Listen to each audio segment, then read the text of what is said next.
performing LinkedIn instructor on LinkedIn Learning. And I have an amazing guest and a great topic of conversation today. I'm so in awe of my guest because I have 4 courses on LinkedIn Learning. This gentleman has 36 courses on LinkedIn Learning. So we are truly talking to the expert and the guy that wrote the book on the myth of multitasking. So before we dive into it, ask yourself, we are fresh into the year 2021. I'm sure you have a hit list of resolutions and to-dos and things you really want to accomplish in the new year. 2020 was definitely a challenging year. And are you the type of person that catches yourself trying to do too many things at one time that you just simply don't get it done? Or are you really good at focusing on one thing at a time and checking things off your to-do list, really working productively, really working smarter, not harder? Well, I think this topic, all about the myth of multitasking and how to increase your productivity and really increase your productivity of not only just your own to-do list, but within your remote teams, is the perfect topic. So at the top of this new year, my guest is Dave Crenshaw. He is a keynote speaker, author on productive leadership, best-selling author, I may add, instructor on LinkedIn Learning, and had the #1 most popular course of 2020 called Time Management and Working from Home. And like I said, he wrote the book, The Myth of Multitasking, How Doing It All Gets Nothing Done. And he is going to join us right here on the C-Suite right after this short video.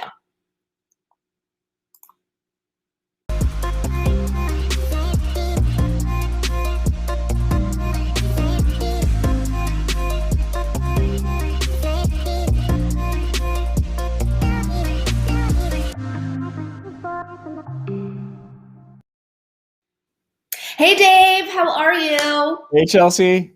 I'm doing great. I'm so happy to have you, and I'm so glad that the snowstorm and nor'easter is giving us Wi-Fi right now. Thank you. But Dave and I were both very lucky and honored to both have been listed as top performing instructors and having top courses for the year 2020. But Dave took the cake with #1 course of the year, Time Management, Working from Home. Congratulations. That's such a huge accomplishment. And like I said, this gentleman has 36 courses on LinkedIn Learning. So we're talking to a true expert who knows what he's talking about right here, right now. And Dave, we're really celebrating this 2nd edition of your book, The Myth of Multitasking release, which you can get right now on Amazon and Kindle, on audio, pre-sale it on Amazon. The hardcover comes out February 9th. But I think this is such a chronic problem that so many of us face, right? We get stuck trying to do too many things at one time that we're really not working as productively as we can, and we're really not getting enough done in the day, let alone with ourselves or our teams now that we're working more remote than ever. So let's debunk this right here, right now. Like, what is the myth of multitasking? The myth of multitasking is simply that it does not exist. The word itself is a problem because it's giving people the idea that they can do multiple attention requiring things at the same time, and they just simply can't. So part of what I introduce in my book, The Myth of Multitasking, and in my LinkedIn Learning courses is that either one of 2 things is happening. You are either switch tasking, where you're trying to do multiple attention requiring things like watching this while you're answering an email, or you are back tasking, which is short for background tasking, meaning something is happening in the background that doesn't require your attention, like watching this interview while you're jogging on the treadmill. Right. I know. And I happen to love the term switch tasking, not something that I feel like I've heard over and over and over again. So for those of us who might be like switch tasking, can you simply define what switch tasking is? Maybe we don't even realize we are doing it every day. Right. Yeah. It's when you're trying to do 2 or more things at the same time that really require your attention. So maybe you're scrolling through your phone, looking at your text messages, and then you're talking with someone face to face, and your family, a loved one, something. So you're looking at your phone and you're doing this. You're not doing both things at the same time. your brain can't handle the load. So what happens is you're actually just switching rapidly back and forth between those two things. You feel like you're getting more things done at the same time, but you're actually getting far less done, and it's taking longer, and you're making more mistakes, and you're increasing your stress when you do that. I feel like that's really striking a chord with myself, as well as some of us who are joining our chat.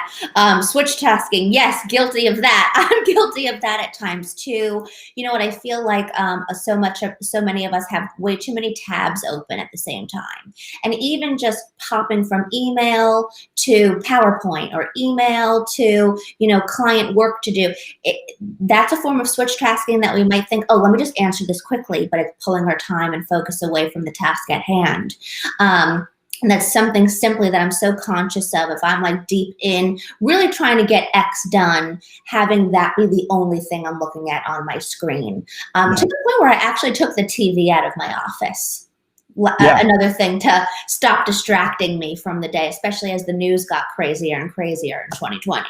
So first things first, and thank you so much for joining us. I'm seeing the chat starting to funnel through. We are live, thanks to my partner Restream, on Twitter, on LinkedIn, on Facebook, and on YouTube. And I do have the chat open, so Dave and I are here to, totally take any real-time questions and get in on the chatter. We'd love to hear from you and take any questions in real time. So now that we've defined switch tasking, let's identify the 3 principles of productivity, which are something that you do cover within your LinkedIn Learning course as well.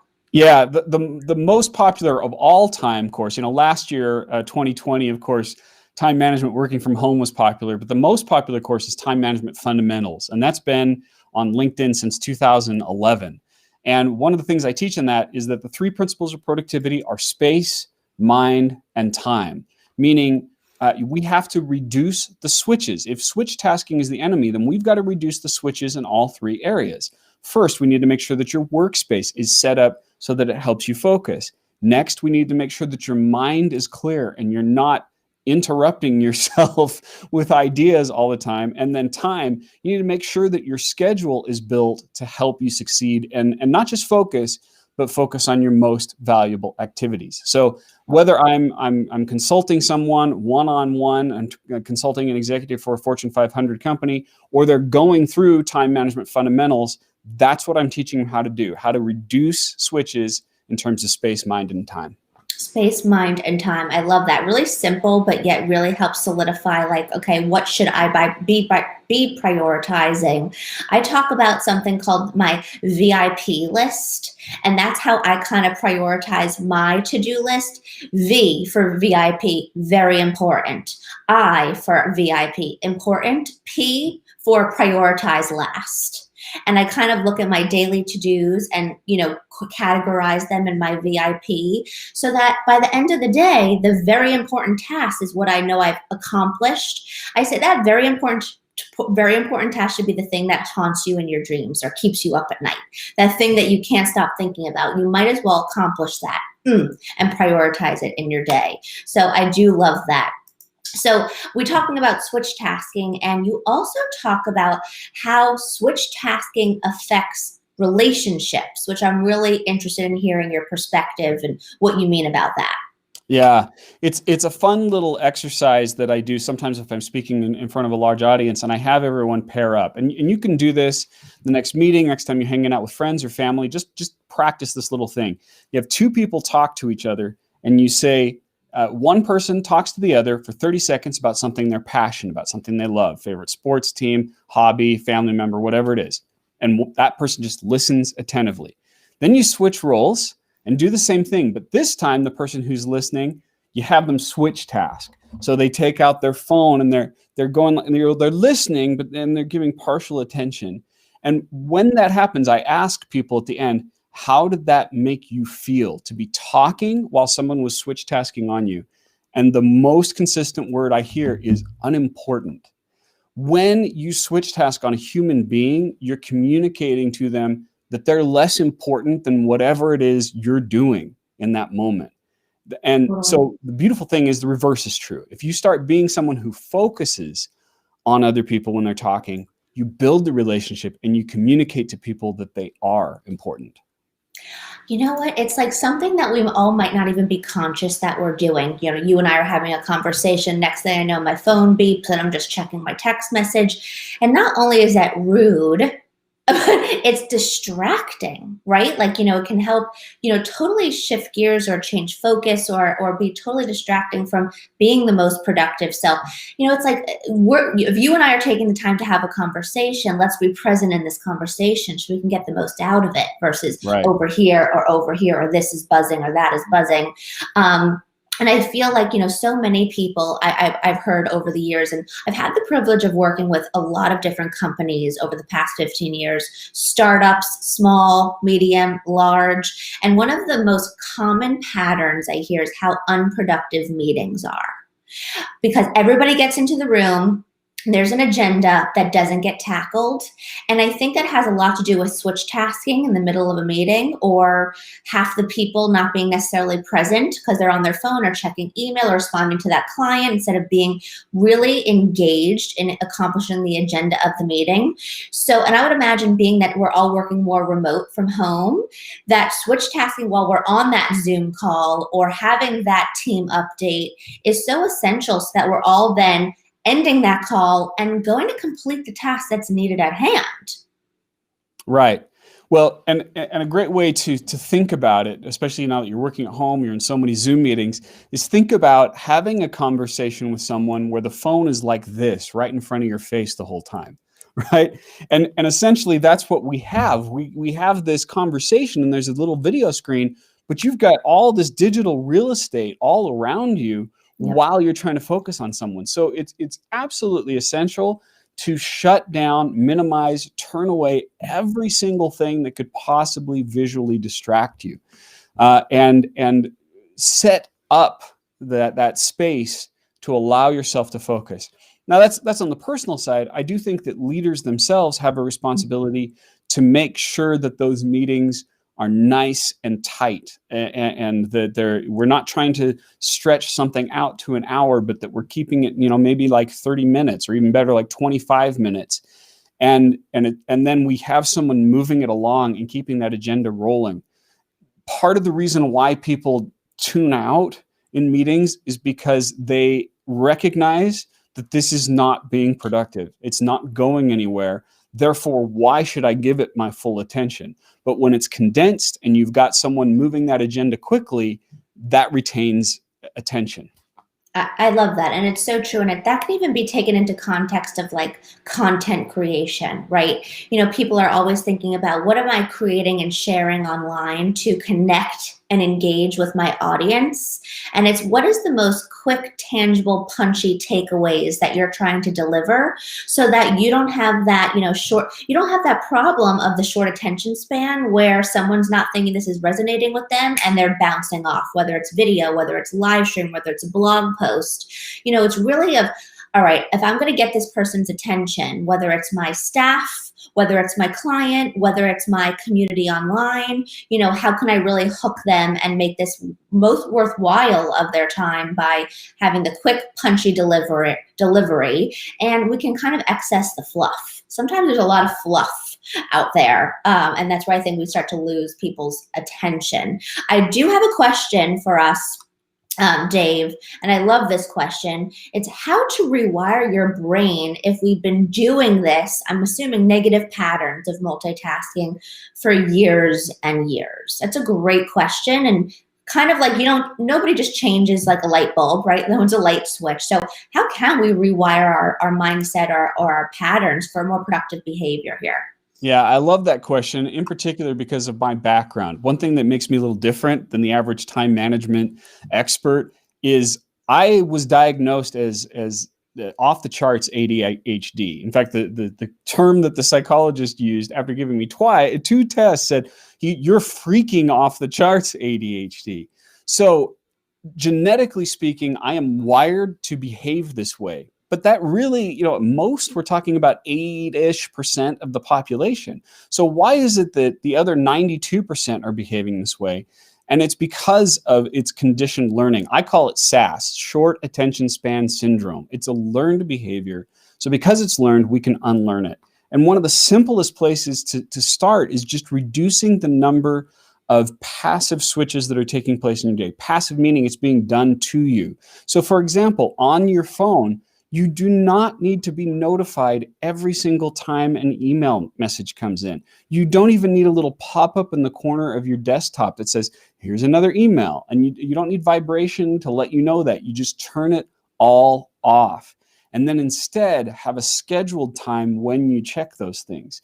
And the more you do that, the more your brain gets conditioned to recognize, wait a minute, I don't have to jump to something else every few seconds. You know, it's interesting. There's a study that found that the average person is checking their messages for email or text every 6 minutes. That's 10 times per hour.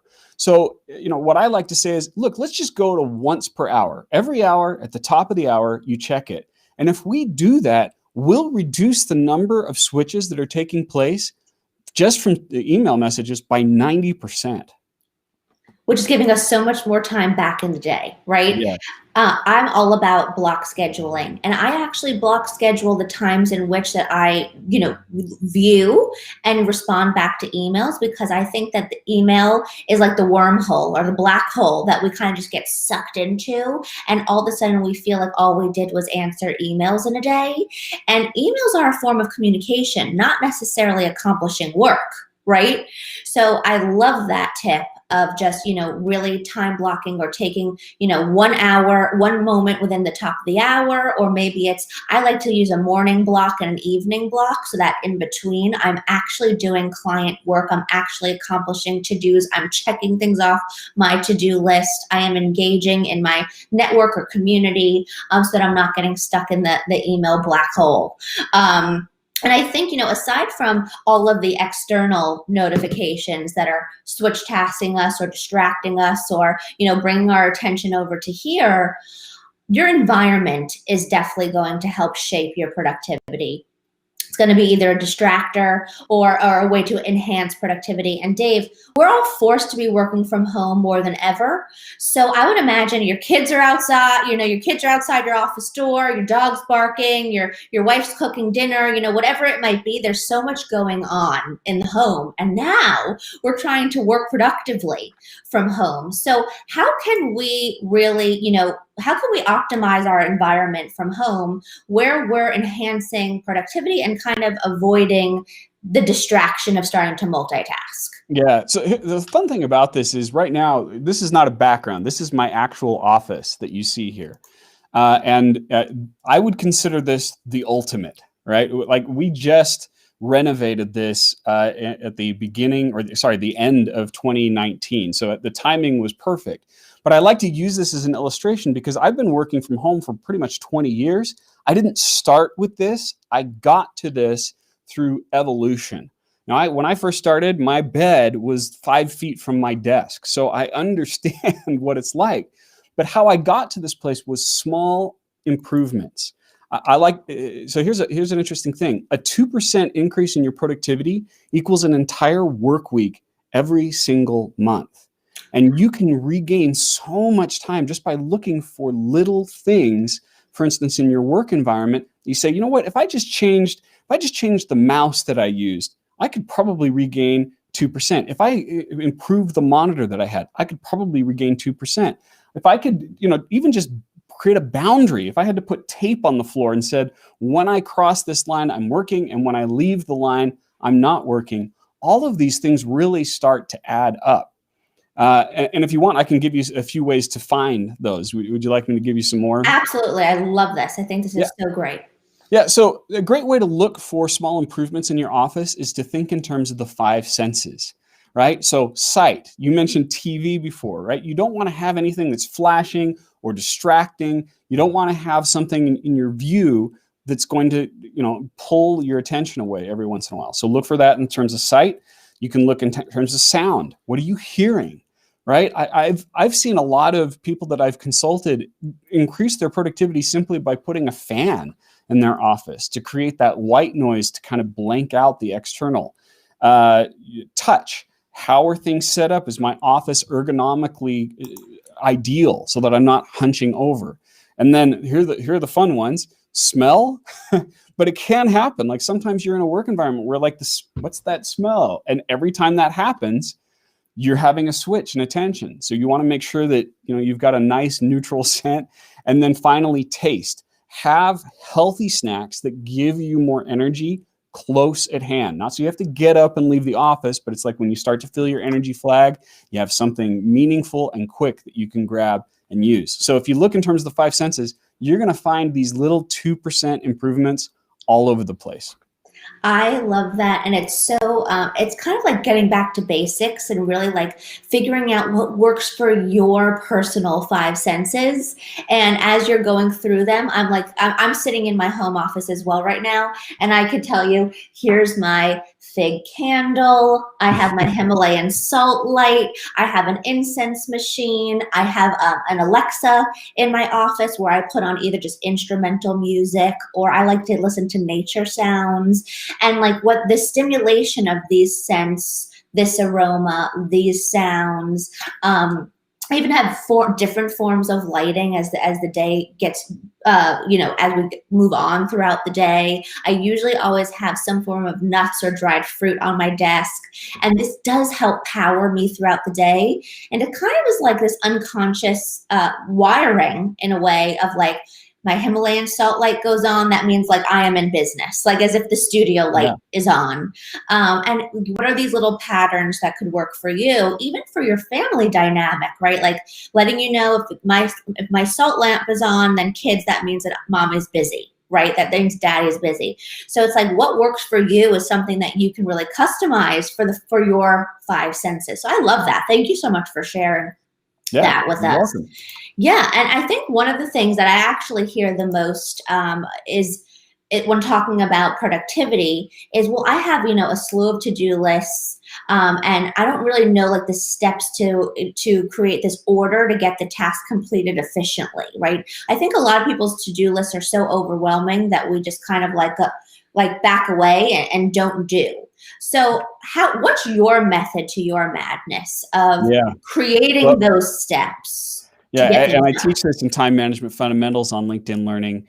The first thing is to just stop using a to-do list. That is probably the worst productivity and time management tool ever created. And part of the reason is it's the absence of control. You're putting things on it, and then you're leaving yourself open to the whims of the day and the flow of interruptions that happen as to whether or not you can accomplish it, or even whether or not you want to accomplish it.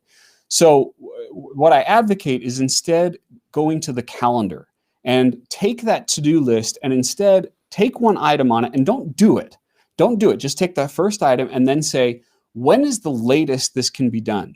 I'm a big fan of strategic procrastination, meaning you push things off as far as is reasonable to get done. And then on the calendar, schedule time to do it. And not just schedule the time you think it's going to take to complete it, but schedule a little bit more. Maybe schedule 50%. Because most people's estimation, their time estimation muscle is pretty weak. So we've got to strengthen that over time by you giving an estimate, putting it on the calendar, and then saying, was that accurate? Did I get that right? By doing that over and over, you're going to regain control. And then you take everything off that to-do list, 1, 2, 3, 4, 5, bring it to blank and put it on the calendar.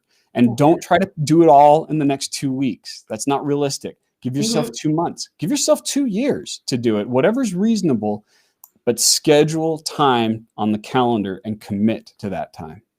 I'm such a proponent of really sticking to my calendar. I like to say, and sometimes, maybe I take it a little too far, but like, even if I have a lunch with a friend or, a date night with my husband, it goes into my calendar, because if it's not in my calendar, it's not going to happen. And that's just how I operate.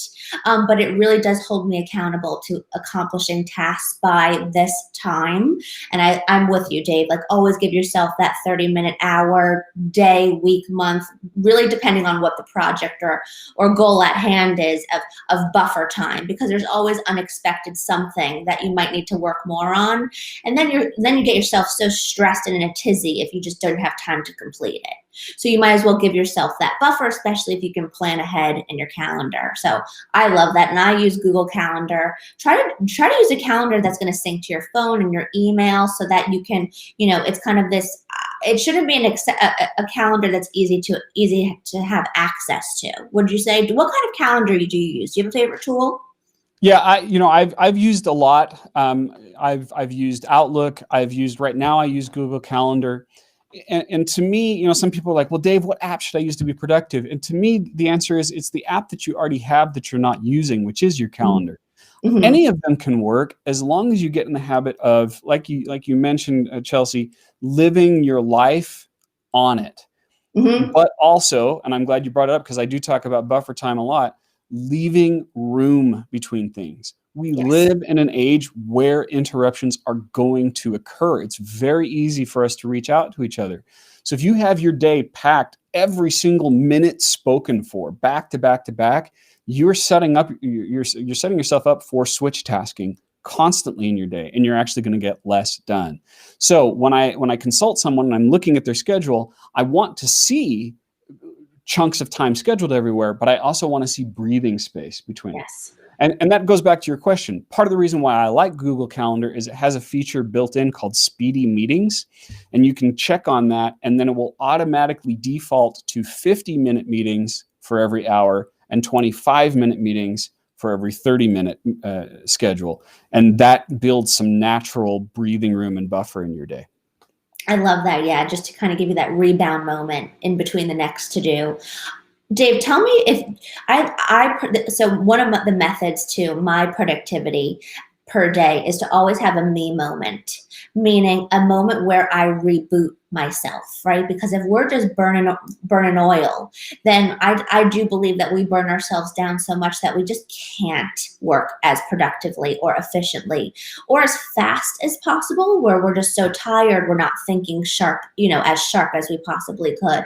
So I like to use my morning to have a me moment, whether it's to sit outside in the nature and listen and drink my coffee, whether it's to do yoga or meditation, take a walk around my neighborhood. Maybe it's to have breakfast with my husband, whatever it is, to just kind of have a me moment that collects myself before I dive into the day. Do you do something for yourself in the middle of the day, before the day, after the day that really reboots Dave so that Dave is effective as possible to conduct your daily to-dos? Yeah. So there's another book that I wrote called The Power of Having Fun, and it talks about this in particular. I refer to them as oases. So if you think about what a desert is like, this is long stretch of just endless being tired. And you want to strategically plan an oasis in your schedule. In fact, I'm a fan of daily oases, probably multiple breaks in the day, a weekly oasis that's a little bit longer, even a monthly and yearly one. And that is as critical to your success in terms of productivity as is the work that you're doing. So yeah, on a personal standpoint, I like to play video games. That's my oasis. And I do that. I have time scheduled for that at the end of my day. That's really helpful too, because I work from home and it creates a sort of virtual commute where I'm kind of flushing my business thoughts out of my head, so that when I go to dinner, when I'm spending time with my family, I'm focused on them. And so, yeah, the way that I would invite people to start if they're watching this is to choose a small oasis, maybe every 90 minutes. And there's a scientific reason for that. If you'd want, I can get into that. But basically, you have like a 10-minute break where you watch a video. Do something that's not work related, that's just a small breather, go for a walk, whatever it is, and then come back. And if you do that in the neighborhood of every 90 minutes to 2 hours, your productivity is going to be at an optimal level. And for the people that can't even step away from their desk to have lunch, right? So they're not even rebooting on a lunch break. Is that, in your opinion, enhancing productivity? I'm just going to keep working and eating? Or is that at the end of the day really devaluing our productivity? And we are switch tasking, right? Email, bite, project, deadline, chew, right? So what do you say to the people that are just like, I can't even take a lunch break in the day? When someone says I can't take a break, I would say, well, can you take time to sleep? Obviously, you can take time to sleep. And if you didn't take time to sleep, what would be the consequence of that? It's pretty obvious, right? We have to take that break in terms of shutting down our brain for sleep. The same principle is true for work. You need to take that break. A break is not something that you get for good behavior. It's not something that you earn or that you only reserve when you perform well. It is a requirement for your success. So you want to budget that into your day and schedule time for it and make it a priority that is just as important as the highest value work that you could do. Love that. And we have another really good question, and I'm going to interpret it the best I can also, Dave, for us. How to deal with a role or a job that demands a form of multitasking to an extent. It could be a prerequisite within the job that you do have to multitask to some degree. Any tips for effective ways to multitask if it is part of the duty?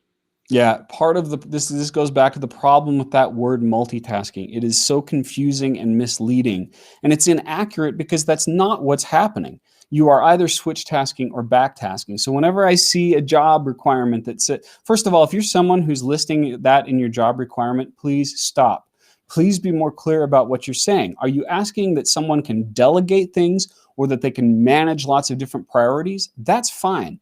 But if you're asking people to do multiple attention requiring tasks at the same time, that's like advertising that I want someone to be highly inefficient for me in the workplace. So please stop doing that.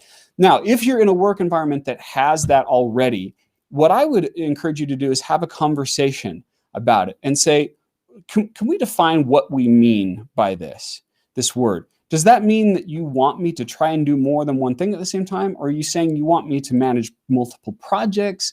What is that all about? And have a discussion about it. And, if only there were a book that could help everyone get on the same page with that, right? But I joke about that, but I wrote The Myth of Multitasking with the idea of trying to help everyone get on the same page and to convince the unconvinced that this is not a productive way of doing things. So if that's an option for you, I would recommend giving it to them as a gift or using it as a conversation starter around what do we really mean when we're saying this word multitasking. Ooh, I love this. There's so much food for thought in the way we operate throughout the day. And I continue to say not only the way you operate, but how you and your team operates, especially if you are the leader and you have the opportunity to kind of dictate the work environment versus being the person that's, taking orders or going in stride by the leader. I still think it always means that we can voice up and how we could potentially go about things more productive. So what you just said of, encouraging the Myth of Multitasking book as a gift or a potential workshop opportunity to optimize, workflow and team dynamics, remote working dynamics could be a great way to start, especially a new year. So Dave, we're going to conclude our live stream for today, but I always like to leave our audience with this quick tip and kind of like, if you wish everyone did this, you would only, enhance your productivity that much more. 60 minutes, you have the floor. 60 minutes? 60 seconds. 60 seconds. That would be really long. Right, let me see if I got the point. No, okay. So and your keynote starts now. No, yeah. So your quick tip, 60 seconds, you have the floor. Yeah, it's one thing to believe that you can multitask and think that you can be efficient and effective by switching between the different tasks. If you want to believe that, that's fine. But the one thing that you cannot do is multitask on a human being. When you are talking to someone, give them 100% of your attention so that you communicate to them that they're important. And that is something that people desperately need right now, not just in their personal lives, but at work as well. So simple, so true, and so effective, and we can really all give each other the time we deserve, right? To increase our productivity, but also to increase working relationships and dynamics back and forth, especially as we're all kind of craving human connection in this digital and remote environment. So Dave, thank you so much for joining us. I was even conscious of switch tasking between listening to you and looking at the chat. So I never thought of it like that before, but I did this hour. And so I really appreciate all of those aha moments. So if you are interested in kind of diving in deeper for yourself or for your team, if you are a LinkedIn Premium member, you have access to all of Dave's LinkedIn Learning courses. You can also check out all of Dave's LinkedIn Learning courses a la carte if you just want to purchase them a la carte. One thing I love about LinkedIn Learning is that all of this incredible information is available even a la carte, and it's always like $30 or less. So this is not a big ticket item, and you get so much information that you can also share with your team to empower your team. And then you also have Dave's book, The Myth of Multitasking, available for pre-sale on Amazon or Kindle or audiobook right now, hardcover available February 9th. Dave, thank you so much for sharing all of your golden nuggets and your tips and tricks of the trade. I'm really going to think of multitasking versus switch tasking versus backtasking in a way that I've honestly never done as clearly as you've defined today. So I really appreciate your time with us. I hope everyone had an aha moment as I did.